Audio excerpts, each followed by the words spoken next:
পদে প্রাণ সপেছি আমি অভয় পদে। এখন রয়েছে কেএনসি রেজিমেন্টের ভেতরে মণ্ডপে উদ্বোধনের দিন কবে রয়েছে? আশাদ আমরা সবাই ক্লাবের এক্সক্লুসিভ মাতৃ কেএনসি রেজিমেন্টের এবছরের উদ্বোধনের দিন তোমাদের জানি। পল্লী অ্যাসোসিয়েশনের এক্সক্লুসিভ মাতৃ প্রতিমার লুক। আর এবছর পায়োনিয়ার ক্লাবের যে থিম রয়েছে সেটা কিন্তু আশাদ আমরা সবাই ক্লাবের উদ্বোধনের দিন তোমাদের জানি। প্রাণ সপেছি আর কি জমের ভয় করেছি। তো বন্ধুরা আপনারা দেখছেন বাঙালি মানে কেস ব্লগ, কিন্তু খাওয়া দাওয়া থেকে শুরু করে পূজা পর্ব সমস্তটা দেখা রাখি। বেশ অনেকদিন পর কিন্তু আমি চলে এলাম আবারও, কারণ চলে গেছেন উমা, আসছেন শ্যামা। তো শ্যামা পুজো কিন্তু বিখ্যাত কোথায় কোথায়, বারাসাত, নৈহাটি, মধ্যগ্রাম, দমদম সমস্ত জায়গায়। আর আজকের এই ভিডিওতে থাকছে কিন্তু বারাসাতে কালী পুজোর পুজো পরিক্রমা বলতে পারো, রুট গাইড সহ তোমরা কীভাবে বারাসাত এক্সপ্লোর করবে কালী পুজোর সময়, একদম সমস্তটা কিন্তু থাকছে। কী থিম রয়েছে, কেমন প্রস্তুতি, রুট গাইড সমস্ত কিন্তু এই ভিডিওতে থাকছে, তাই স্কিপ না করে অবশ্যই দেখতে থাকো কালী পুজোর আগে একদম এক্সপ্লোর।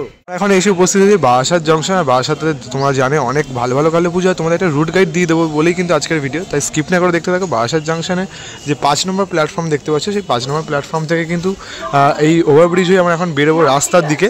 তারপর কীভাবে যাবো চলো পরপর তোমাদের দেখাবো যে কতগুলো পুজো দারুণ করছে এবছর। দেখতে পেলে আমরা কিন্তু এই 5 নম্বর যে স্টেশন, সেখান থেকে কিন্তু যে টিকিট কাউন্টার থেকে ঠিক বেরোলেই কিন্তু ফার্স্টে তোমরা পুজো পেয়ে যাবে বারাসাত নপাড়া সংহতি ক্লাব, যাদের কিন্তু এবছরের যে থিম রয়েছে অতিথি দেবো ভব। চলো শুরু করা যাক পুজো পরিক্রমা, শ্যামা পুজো। আর এবছর যে তাদের ব্যানার রয়েছে দেখতে পাচ্ছ 77তম বর্ষ। আর ওই যে তোমাদের যেটা বললাম এবছরের থিমের নাম রয়েছে অতিথি দেবো ভব।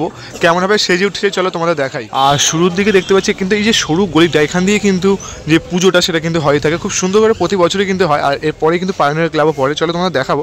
আর এবছর যেহেতু তোমাদের বলছিলাম অতিথি দেবো ভব, এখানে কিন্তু দেখতে পাচ্ছি সেই ফাইবারের যে কিছু স্ট্রাকচার বা প্লার এই উডের ওপর এরকম কিন্তু ঠিক একটা রাজপ্রাসাদের মতো কিন্তু সাজিয়ে তোলা হচ্ছে পুরো জায়গাটাকে। তোমরা যখন এখানটাতে দেখতে পাচ্ছ পুরোটা কিন্তু একটা রাজপ্রাসাদ, সেই রাজপ্রাসাদের আদলেই কিন্তু পুরোটা কিন্তু এই গলিটা জুড়ে সাজিয়ে তোলা হচ্ছে। এখনও কিন্তু প্রস্তুতি বেশ অনেকাংশেই বাকি রয়েছে, কেননা প্রায় কিন্তু 2 সপ্তাহ কাছাকাছি, যেহেতু কালী পুজো বাকি 2 সপ্তাহ না 1 সপ্তাহ 1.5 সপ্তাহ কাছাকাছি বাকি রয়েছে। চলো এগিয়ে যাবো, তোমাদের দেখাবো পুরোটা যে কীভাবে কি তোমরা ঘুরতে পারবে আর কেমন কি থিম রয়েছে। কি দেখতে পাচ্ছি দেখো তাদের যে স্ট্রাকচারগুলো সেগুলো কিন্তু এখানে রাখা রয়েছে। দেখতে পাচ্ছ যে রাজপ্রাসাদের মতো যে আদলের যে স্ট্রাকচারগুলো কিন্তু এখানে মেনলি এরকম রয়েছে, যেগুলো কিন্তু ধীরে ধীরে ইনস্টলেশনের কাজ হবে। আর তাছাড়া কিন্তু কাজ বলতে এরকমই শুধু জাস্ট কাজ কিছুই হয়নি, এখানে কিন্তু খুঁটিটা স্থাপন করা রয়েছে। আর ওইদিকে কিন্তু টুকটাক কাজ হয়েছে। পরবর্তীকালের ভিডিওতে তোমাদের আবার দেখাবো যে কেমনভাবে কি সেজে উঠলো নপাড়া সংহতি ক্লাব। এই ক্লাবটা কিন্তু দেখার পর তোমরা কিন্তু ওই দিক দিয়ে পড়ে পায়োনিয়ার ক্লাব, বাট ওই দিক দিয়ে কিন্তু তোমরা যখন পুজোর সময় আসবে তাহলে তোমরা এই দিক দিয়ে বেরিয়ে এদিকে কিন্তু যেতে পারবে না, কারণ এদিকে কিন্তু রাস্তা বন্ধ থাকে। তো আমরা কিন্তু সোজা যাবো ঠিক উল্টো দিকেই, কিন্তু যে রাস্তাটা দেখতে পাচ্ছি যে মাতৃ অ্যাপার্টমেন্ট, এই দিক দিয়ে কিন্তু তোমাদের দর্শনার্থীদের প্রবেশ করানোর রাস্তা থাকে। আমরা তাই জন্য তোমাদের এই দিক দিয়েই যাবো, যাতে তোমাদের বুঝতে সুবিধা হয় যে কীভাবে কি দুর্গা পুজোর সময় তোমরা ঘুরতে পারবে। কিন্তু এই রাস্তা দিয়ে এলাম, এই রাস্তা দিয়ে আসলে কিন্তু এই যে দেখতে পাচ্ছ পুকুরের পাশে পায়োনিয়ার ক্লাব। আর পায়োনিয়ার ক্লাবে ঢোকার আগেই কিন্তু এখানে একটা ছোটো ক্লাবের যে পুজো হয় সেটা কিন্তু ইউনাইটেড অ্যাসোসিয়েশন ক্লাব। এবছরে যে তাদের থিম ভাবনা আপাতত এখনও জানা যায়নি, বাট এখানেও কিন্তু একটা ছোটো পুজো হয়, যেটা কিন্তু তোমরা দেখার পর পায়োনিয়ার ক্লাবে যেতে পারো। চলো আমরা এখন পায়োনিয়ার ক্লাবে যাই। কালী পুজো কিন্তু অন্যতম একটা সেরা পুজো। আমরা এখন পায়োনিয়ার ক্লাবের ঠিক সামনে উল্টো দিকে উপস্থিত হয়েছি। আমরা কিন্তু এদিক দিয়ে যে দর্শনার্থীদের ভিড় সেটা কিন্তু পড়ে, ওই দিক দিয়ে দর্শন যে গেট পড়ে। আর এবছর পায়োনিয়ার ক্লাবের যে থিম রয়েছে সেটা কিন্তু রয়েছে মহীশূরের প্যালেস। সেই মহীশূরের প্যালেসে আদলে কিন্তু পুরো মণ্ডপটা সেটা কিন্তু সেজে উঠছে। কালী পুজো কিন্তু অন্যতম একটি সেরা পুজো, এই পুজোটা কিন্তু মিস করা যাবেই না, মানে সত্যি দারুণ করে। চলো একটু ভেতর দিকে যাই, কতদূর কাজ এগুলো তোমাদের দেখাবো। কালী নাম কল্পতরু। আর এখানটা দেখতে পাচ্ছি দেখো একদম শুরুর দিকে এখানে কিন্তু প্রচুর যে ফাইবারের স্ট্রাকচার সেগুলো দিয়ে কিন্তু পুরো মণ্ডপটা সাজানো হবে। আর সেই সাজানোর কিন্তু কাজ চলছে প্রত্যেকটা ফাইবার স্ট্রাকচারের ওপর, এবং যে সাদা রং সেই সাদা রংটা দেখতে পাচ্ছ করা হচ্ছে। ভেতরে দেখতে পাচ্ছি কিন্তু পুরো প্রস্তুতি কিন্তু জোর কদমে এগিয়ে চলেছে পায়োনিয়ার পার্কের ভেতরে। আর যেমন এইদিকে কিন্তু 2 সাইড জুড়ে পুরো কিন্তু তোমার যে কার্ডবোর্ড প্লাইউড সেগুলো কিন্তু ইউজ করা হয়েছে। আর এই দিকে দেখতে পাচ্ছ এবং কিন্তু প্রচুর যে ফাইবারের স্ট্রাকচার পুরোটা কিন্তু সাজানো হচ্ছে, মানে পুরো মণ্ডপ জুড়ে কিন্তু এরকম প্রচুর ফাইবারের স্ট্রাকচারে ইউজ করা হচ্ছে। দেখতে পাচ্ছ সেই ফাইবার স্ট্রাকচারগুলো রং করার যে কাজ সেটা কিন্তু চলছে। আর একটা কিন্তু সত্যি দারুণ পুজো হয়। যারা কারা কারা পায়োনিয়ার ক্লাব দেখতে আসো অবশ্যই কিন্তু জানিও। মণ্ডপের ভেতরে কিন্তু একদম জোর কদমে কিন্তু প্রস্তুতির কাজ চলছে। আর মহীশূর প্যালেসে একদম ভেতরে যে দৃশ্য দেখতে পাচ্ছ, একদম ভেতরটা কিন্তু সেই রাজকীয়ভাবে কিন্তু সাজানো হচ্ছে। যদি সিলিংটা দেখায় তাহলে সিলিংয়ে কিন্তু অ্যালুমিনিয়ামের যে চাদর সেটা কিন্তু দিয়ে পুরো কিন্তু পার্মানেন্টভাবে ঢেকে দেওয়া হয়েছে। এই সাইডটা জুড়েও কিন্তু তোমরা দেখতে পাচ্ছ পুরোটা কিন্তু ফাইবারের যে স্ট্রাকচার সেগুলো দিয়ে কিন্তু পুরো জায়গাটা সাজিয়ে তোলা হয়েছে। আর পুরো জায়গাটা জুড়ে কিন্তু যেমনটা বাইরে সাজানো হয়েছে পুরো প্লাইউড দিয়ে সেইভাবে কিন্তু রয়েছে। একদম কিন্তু ইন্টেরিয়ার ভেতরে এক্সক্লুসিভ লুক দেখাচ্ছি তোমাদের। এইভাবে কিন্তু সেজে উঠছে ধীরে ধীরে। রোপণ করেছি ওই আমি দেহ বেচে ভবের হাটে। পাইওনিয়ার পার্ক দেখার পর কিন্তু পাশ দিয়ে রাস্তাটা সেটা কিন্তু এরকম সোজা এগিয়ে এলাম পুরোটা। ভিড় দেখলে তোমরা বুঝতে যাবে। তারপর কিন্তু আমরা এদিকে দেখতে পাচ্ছি একটি মোড় পড়ছে একদম যখন তোমরা বেরিয়ে আসবে। তো এদিকে কিন্তু বেরোলে কিন্তু তোমার এরকম একটা মোড় পড়ে যাবে, কলোনি মোড়। এদিকে চলে যাচ্ছে কৃষ্ণনগর, ওইদিকে চলে যাচ্ছে কলকাতা, সোজা চলে যাচ্ছে এনসি রোড। বাট আমরা কিন্তু যাব উল্টো দিকেই, ঠিক বিবেক তোরণ দেখতে পাচ্ছ। এদিকে কিন্তু নবপল্লী যে পুজোগুলো একদম বিখ্যাত সেই পুজোগুলো পড়বে। তারপর না আমরা এদিকে ঘুরবো। তোমাদের এই রুটটাই ফলো করো, তোমাদের কিন্তু খুব সুবিধা হবে এই রুটটা ফলো করলে। এলাম কলোনি মোড়ের উল্টো দিকে বিবেক মোড় যে দালানটা ছিল সেই গেটটা দিয়ে কিন্তু আমরা ঢুকে এলাম। ঢুকে আসলে কিন্তু তোমার এদিকে পড়বে কুন্ডু সাইকেল স্টোর। এই সাইকেল স্টোরের এদিক দিয়ে কিন্তু গেলে পড়বে নবপল্লী অ্যাসোসিয়েশনের পুজোটা। চলো তোমাদের দেখাই। এখন আমরা এসে উপস্থিত হলাম নবপল্লী অ্যাসোসিয়েশন। এবছরে কিন্তু তাদের ভাবনা রয়েছে চন্দ্রোদয় মন্দির। দেখতে পাচ্ছ সেই চন্দ্রোদয় মন্দির কিন্তু এখানে নির্মাণের কাজ চলছে। প্রায় কিন্তু বারাসাতের বুকে সব থেকে বড় মণ্ডপ এটি হতে চলেছে, কারণ 140 ফুটের উচ্চতার এই মণ্ডপ কিন্তু তৈরি করা হচ্ছে।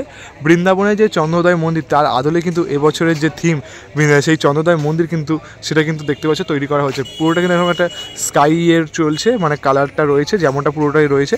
আর এই বাইরেটা কিন্তু পুরোটা ওই প্লাইউড, সেই প্লাইউড দিয়ে কিন্তু পুরো মণ্ডপটা সাজিয়ে তোলা হচ্ছে। চলো একটু ভেতর দিকে দেখাই তোমরা কেমন কি করেছে। মণ্ডপের ভেতরে দেখতে পাচ্ছি এখানে কিন্তু ফাইবারের স্ট্রাকচার সেগুলো কিন্তু ইউজ করা রয়েছে। আর নানা রকম যে কৃষ্ণের যে লীলা সেই লীলাগুলো কিন্তু এখানে যেমন ফুটিয়ে তোলা হচ্ছে দেখতে পাচ্ছ। পুরো এই সাইড জুড়েও কিন্তু দেখতে পাচ্ছি এরকম কালীয় নাগের লীলা, রাধাকৃষ্ণের লীলা, তারপর যে জন্মের লীলা সেগুলো কিন্তু রয়েছে। ওপর দিকটা দেখতে পাচ্ছি ফোমের কিন্তু কাজ করা রয়েছে, মানে ফোম থার্মোকল দিয়ে পুরো ভেতরটা কিন্তু এরকমভাবে সাজিয়ে তোলা হচ্ছে। তবে ভেতরটাও দেখতে পাচ্ছি সিলিংটা বেশ দারুণভাবে কিন্তু সাজিয়ে তোলা হচ্ছে। এরকম 4টে স্তম্ভ দিয়ে ওপরটা কিন্তু ফোমের কাজ দিয়ে কিন্তু পুরো জায়গাটা অসাধারণভাবে কিন্তু সাজিয়ে তোলা রয়েছে। আর যদি এই দিকগুলো দেখাই, দেখো প্রায় কিন্তু অনেকাংশে কিন্তু কাজ এগিয়ে গেছে। পুরো কিন্তু ফাইবারের স্ট্রাকচার দিয়ে কিন্তু পুরো এরকম পিলারের মতো করা রয়েছে। তারপর কিন্তু প্লাইউডের ওপর কিন্তু এরকম নানা রকম যে ডিজাইন কলকা রাধাকৃষ্ণকে নিয়ে সেইগুলো করা হয়েছে। এই সাইডগুলো দেখতে পাচ্ছি এখানে কিন্তু প্রচুর ফোমের যে স্ট্রাকচারগুলো সেগুলো রয়েছে, যেগুলো কিন্তু ওপর দিকটা করে ইনস্টলেশনের কাজ হবে। আর পুরো যদি একটা ওভার লুক দেখাই, দেখতে পাচ্ছ দারুণভাবে একটি সেই চন্দ্রোদয় মন্দির সেটা কিন্তু নির্মাণ করার কাজ চলছে। আর এরকম কিন্তু এরকম রয়েছে স্তম্ভগুলো রয়েছে, স্তম্ভগুলোর মধ্যে কিন্তু এরকম প্রচুর যে নকশার কাজ সেগুলো কিন্তু সুন্দর করে ফুটিয়ে তোলা রয়েছে। দেখতে পাচ্ছি এই যে এগুলো কিন্তু এরকম স্ট্রাকচার রয়েছে। দেখো দারুণভাবে কিন্তু পুরো মণ্ডপের ভেতরটা সাজিয়ে তোলা হচ্ছে। নবপল্লী অ্যাসোসিয়েশনের এক্সক্লুসিভ মাতৃপ্রতিমার লুক দেখতে পাচ্ছ। মা কিন্তু এখানে রয়েছে, যেমন কিন্তু নারায়ণ বসে থাকে যে নাগের ওপর বেষ্টিত একটি ফনার মধ্যে দেখতে পাচ্ছ, সেরকমই কিন্তু মা কিন্তু এখানে সেই ওই বিষ্ণু বা কালী যে কৃষ্ণের যে রূপ সেই কিন্তু কৃষ্ণ কালীর রূপেই কিন্তু মা এখানে বিরাজমান। সেই পুরো ফনা, পুরো সাপের যে ফনা তার উপর কিন্তু মা বসে রয়েছে। নিচে কিন্তু মায়ের চরণতলে রয়েছে দেবাদিদেব মহাদেব। বেশ কিন্তু অপূর্ব রূপভাবে সাজানো রয়েছে। একদম কিন্তু খড়ের ওপর প্রথম যে মাটির প্রলেপ সেটা কিন্তু দেওয়া রয়েছে। ধীরে ধীরে কিন্তু মা রূপ পাবেন, মা মৃন্ময় থেকে চিন্ময় রূপ ধারণ করবেন মাত্র আর 1 থেকে 1.5 সপ্তাহ বিনিময়। তো তখন কিন্তু অবশ্যই দেখাবো কেমন কি লুক হলো, ফাইনাল লুক। আপাতত দেখতে পাচ্ছি এইভাবে কিন্তু প্রস্তুতি নিচ্ছে। অমাবস্যায় পূর্ণ চন্দ্র, অমাবস্যায় পূর্ণ চন্দ্র থাকে কই লুকাইয়া, চিনি নাই সে অচিন। জানিনি মণ্ডপের উদ্বোধনের দিন কবে রয়েছে। এই মণ্ডপ কিন্তু উদ্বোধন হতে চলেছে 17 তারিখ, মানে শুক্রবার দিনকে কিন্তু মণ্ডপ উদ্বোধন হয়ে যাচ্ছে দর্শনার্থীদের জন্য। আর সোমবার তো কালী পুজো, মানে বুঝতেই পারছো পারলে রোববারই চলে আসো বারাসাত এক্সপ্লোর করতে। পূজা কিছুটা আসার পর কিন্তু তোমার এরকম দেখতে হবে এই যে মৌচাক, এদিক দিয়ে কিন্তু এরকম টান নেবে, দিয়ে এরপর কিন্তু আবার এদিকে এরকম অলকপুরি যে লাস্ট ইয়েটা থেকে এরকম রাইট দিকে টান নিলে তাহলে কিন্তু আমরা আরেকটি পুজোর মণ্ডপে চলে যাবো। বেশ কিন্তু সেটা বিখ্যাত পুজো, দেখতে থাকো না, তারও তোমাদের বলছি কোন পুজোতে যাচ্ছি এখন আমরা। এরপর কিন্তু আমরা চলে এলাম বারাসাতে অন্যতম একটি সেরা পুজো আমরা সবাই শ্যামা পুজো কমিটি। এবছর তাদের থিম রয়েছে শ্রীকৃষ্ণের দ্বারকা। নবম বর্ষের উপস্থাপনা রয়েছে, পেছনে কিন্তু মণ্ডপটা তৈরি হচ্ছে দেখতে পাচ্ছ। চলে এলাম আমরা সবাই ক্লাব বারাসাতে, দেখতে পাচ্ছি এবছর যে থিম রয়েছে দ্বারকা নগরী। বেশ কিন্তু অনেকটা কাজ এগিয়ে গেছে দ্বারকা নগরীর। পুরো কিন্তু এবছর যে ফেসটা বেশ এই দিক মানে রাস্তার দিক করে রয়েছে। আগের বছর কিন্তু কৈলাস পর্বত করেছিল, আর এবছর তো দেখতে পাচ্ছ দ্বারকা নগরী করছে, মানে একদম শ্রীকৃষ্ণের দ্বারকা নগরী, যেটা কিন্তু বলছিলাম যে জলের তলায় নিমজ্জিত অবস্থায় রয়েছে সেই দ্বারকা নগরী কিন্তু এবছর বারাসাতে আমরা সবাই ক্লাবে ফুটিয়ে তুলছে। চলো তোমাদের একটু ভেতরটা দেখাই কেমনভাবে সেজে উঠছে। তারারে নাম আপন শিখাতে বেঁধেছে। আর বাইরেটা দেখতে পাচ্ছি কিন্তু এরকম প্রচুর যে ফাইবারের স্ট্রাকচার রয়েছে তোমরা দেখতে পাচ্ছ, যেমন কিন্তু মণ্ডপ সাজানোর জন্য যে কলকার ওপর যে মানে একটা রাজপ্রাসাদের যে স্ট্রাকচারগুলো সেগুলো যেমন রয়েছে সেরকম দেখতে পাচ্ছি, কিন্তু দেখতে পাচ্ছি ওই কৃষ্ণ, সেই কৃষ্ণের কিন্তু দেখতে পাচ্ছি একটা সেই স্ট্রাকচার রয়েছে। এই দেখো শ্রীকৃষ্ণের বিশাল আকার স্ট্রাকচার রয়েছে। শ্রীকৃষ্ণকে কিন্তু এখানে বসানো হবে, কারণ শ্রীকৃষ্ণই তো দরকার না করি। আর একদম সিংহ দ্বার, যে তাই জন্য কিন্তু দুটো ব্যক্তি সিংহ রয়েছে, যে কিন্তু একদম সিংহ দিয়ে দ্বারে সেখানে কিন্তু বসানো হবে। আর দেখতে পাচ্ছি রঙের কিন্তু কাজ চলছে, মানে কিছুটা কিন্তু কার্ডবোর্ড, তার উপর কিন্তু এরকম ফোমের কিছু ইউজ করা রয়েছে। তারপরে ফাইবার, সেই ফাইবার স্ট্রাকচার ইউজ করে কিন্তু পুরো মণ্ডপটা সাজানো হচ্ছে। কিন্তু এখন মণ্ডপের ভেতরে প্রবেশ করেছি, মণ্ডপের ভেতরটা দেখতে পাচ্ছি পুরো মনে হচ্ছে না মার্বেল পাথর দিয়ে সাজানো হচ্ছে, এত দারুণভাবে কিন্তু ভেতরটা সাজানো হচ্ছে। আর এখানে কিন্তু প্রত্যেকটা এরকম খোপে খোপে কিন্তু নানা রকম যে দেবদেবীর স্ট্রাকচার কিন্তু রয়েছে, পুরোটা কিন্তু মাটি দিয়ে কিন্তু মানে মাটির যে স্ট্রাকচার সেইগুলো রয়েছে এখানে ইউজ করা। আর এইদিকেও দেখতে পাচ্ছ দেখো সেই রাজসভার মতো যে যেমন বসে থাকে সেইগুলো কিন্তু রয়েছে এরকম স্ট্রাকচার।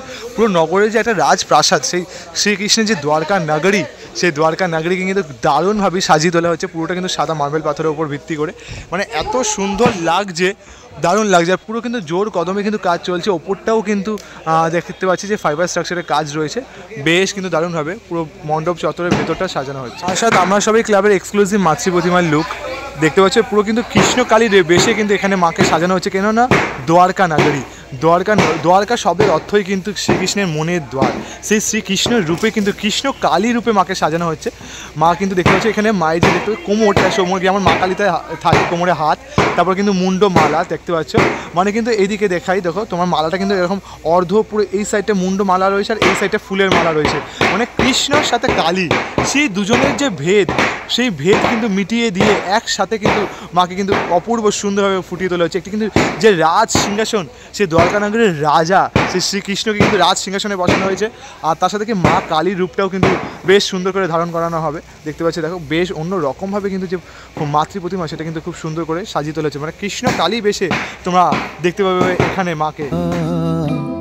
কোন কলাকার ভোগে দিলা, কোন দেবতার রচনা করি। বারাসাত আমরা সবাই ক্লাবের উদ্বোধনের দিন তোমাদের জানিয়ে রাখি, এটাও কিন্তু 17 তারিখ, মানে শুক্রবার কিন্তু উদ্বোধন হয়ে চলেছে।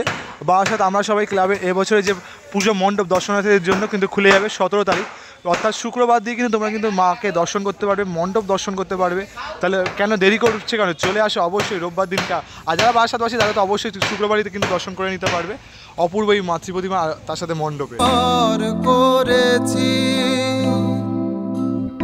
আমরা সবাই ক্লাব অর্থাৎ দ্বারকা নগরী দেখলে, দ্বারকা নগরী ঠিক এই যে প্রবেশ পদ্ধতি তার ঠিক উল্টো দিকে দেখতে পাচ্ছ যে গলিটা চলে যাচ্ছে, এই গলি দিয়ে কিন্তু তোমরা চলে যাবে পরবর্তী পুজো মণ্ডপের দিকে। চলো তোমাদের নিয়ে যাই সেখানেও। এদিক দিয়ে দ্বারকা নগরী দেখে এলাম, মানে আমরা সবাই ক্লাব দেখে এলাম। দেখে এই যে গেটটা দেখতে পাচ্ছ, ওইদিকে চলে যাচ্ছে বারাসাত স্টেশন। আর এই যে ঠিক বেরোলেই কিন্তু এই যে রেল গেটটা টপকালেই কিন্তু পড়বে সন্ধানী ক্লাব। চলো তোমাদের দেখাই সন্ধানী ক্লাবের এবছরের থিম কি রয়েছে। আমরা দেখতে পাচ্ছ রেলগেটটা যে ক্রস করতে বললাম, ক্রস করলে কি যে দেখতে পাচ্ছি IDBI ব্যাংক, তার পাশ দিয়ে যে গলিটা চলে আছে সেই গলিটাতে কিন্তু এগুলোই সন্ধানী ক্লাবের এবছরের যে পুজো মণ্ডপ সেটা তোমাদের দেখতে পারবো। এখন আমরা দাঁড়িয়ে রয়েছি বারাসাতে অন্যতম একটি পুজো সন্ধানী ক্লাবের পুজো। এবছর কিন্তু তাদের থিম রয়েছে মায়াপুরের ইস্কন মন্দির। সেই মায়াপুর তোমরা যদি ফিল করতে চাও, যারা এখনও পর্যন্ত যাওনি, সেই কিন্তু মায়াপুর ইস্কন মন্দিরকে কিন্তু এখানে এবছরের উপস্থাপনায় কিন্তু সাজানো হচ্ছে। আর একদিকে দিয়ে তোমরা লক্ষ্য করেছো বারাসাতে কিন্তু এবছর কৃষ্ণ আর কালীকে কিন্তু মিলিয়ে দেওয়ার জন্য চারদিকে কিন্তু কি যে কৃষ্ণ আর কালীর যে থিম ওপর ভিত্তি করে কিন্তু পুরো মণ্ডপ সাজানো হচ্ছে, কোথাও দ্বারকা, কোথাও চন্দ্রদয়, কোথাও মায়াপুর। তো দেখতে পাচ্ছি পুরোটা কিন্তু জায়গা জুড়ে এরকম ফাইবার স্ট্রাকচার ইউজ করা রয়েছে, আর এইভাবে কিন্তু সন্ধানী ক্লাব সেজে উঠছে। চলো পরবর্তী পুজো মণ্ডপে যাওয়া যাক। কালী নাম কল্পতরু হৃদয়ের সন্ধানী দেখলাম দিয়ে কিন্তু আবার এই রেলগেটের সামনে চলে যাই।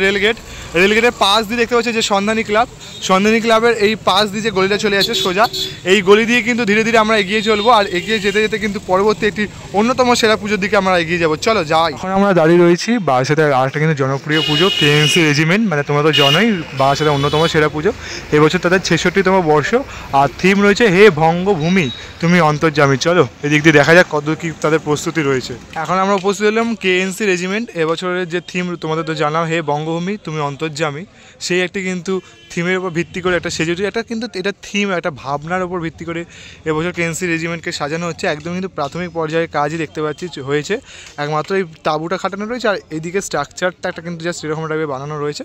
এবার ধীরে ধীরে ইনস্টলেশনের কাজ হবে, দেখা যাক কেমন হবে কি তারা সাজিয়ে তোলে। ওই পদে প্রাণ সপেছি আর কি এখন রয়েছে কেএনসি রেজিমেন্টের ভেতরে কিন্তু অনেকটা কাজ এগিয়ে গেছে দেখতে পাচ্ছি।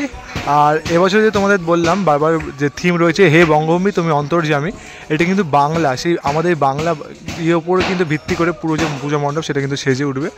বেশ কিন্তু দেখতে পাচ্ছি এখানে লোহার স্ট্রাকচারে কিছু ইউজ করা রয়েছে, ওপরটা দেখতে পাচ্ছি সিলিংয়ের কাজ চলছে। বেশ অন্য রকমভাবে একটা থিম ভাবনার ওপর কিন্তু সেজে উঠছে কেএনসি রেজিমেন্ট।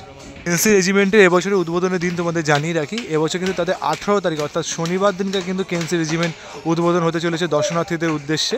মানে সেদিন থেকে কিন্তু দর্শনার্থীরা জনসাধারণের জন্য খুলে যাবে এই মণ্ডপ, তোমরা সেদিন থেকে দর্শন করতে পারবে। বেশ অন্য রকমভাবে কিন্তু সাজানো চলছে দেখতে পাচ্ছ, ভেতর উপরে সিলিংটা বেশ অন্যরকম সাজানো, মানে একটি থিম ভাবনার উপর কিন্তু সুন্দর করে সাজিয়ে তোলা হচ্ছে কেএনসি রেজিমেন্টকে। চলো দেখা যাক আগামী দিনে কেমনভাবে কি সেজে ওঠে। জমের ভয় করেছি অভয় পদে প্রাণ